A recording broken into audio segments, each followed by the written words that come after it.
Okay, so let's proceed to the application software.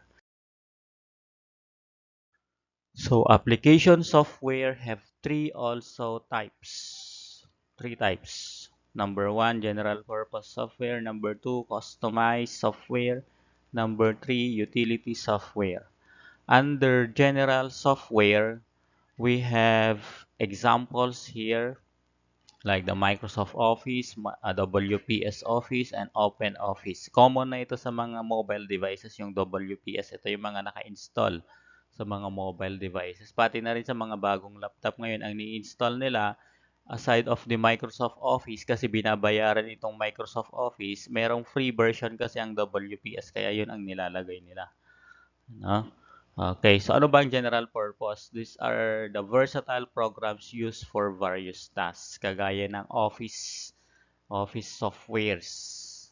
Okay?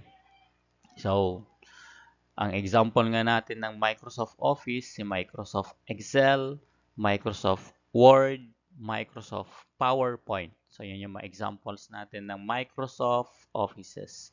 Meron din tayong same din na mga offices pero iba lang yung mga pangalan niya sa WPS Office. Ganon din sa Open Office. Okay, ang Open Office, ito yung ginagamit para sa mga operating system ng computer nila ay yung mga Linux. Kasi meron siyang sariling office, yung Open Office. Okay?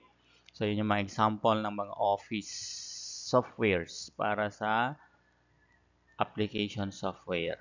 Okay, next we have also the web browser. Example niyan, Chrome, Safari, um, Microsoft Edge. So, yun yung mga example ng web browser natin. Wala silang picture rito. Ano, I will just send na lang later on sa GC. Okay, then media players. Yun yung ginagamit natin to view videos. Ano, yung media players, Windows media players for example. The next, so we move on to number two, application software, customized software. Sa customized software, those are the tailored solutions for specific needs. Often, these are developed for a particular organization or industry. Like for example, the system. Okay, ang tawag kasi natin pag mayroong nagagawang mga program ay system. Okay, so we have the system for DepEd, yung sa department natin, DepEd Learning Management System, wherein in this example of customized software, the DepEd Learning Management System, all of the needed, maybe not all, most of the needed data for instruction ay nandito na sa DepEd LMS. So ito yung ginagamit namin para makapag-download kami ng mga example ng lessons and then yung mga modules, mga online modules na pwedeng gamitin sa pagtuturo. Nandito yan sa DepEd Learning Management System. So may mga other examples pa. So, tanungin nyo yung mga kung may kuya kayo or ate kayo ng mga computer programmers, ito yung ginagawa nila. So gumagawa sila ng tinatawag nating system, ng mga programs. Now next, let's have the utility software.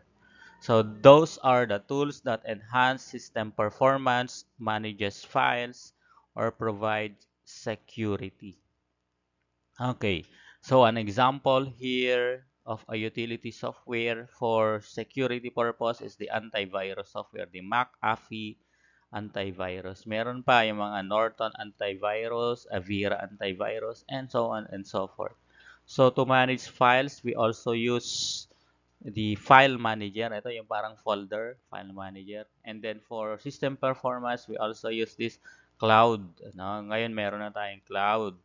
Yung mga cloud servers natin wherein we can save data not only on the hard disk drive, not only on the solid state drive, but also online.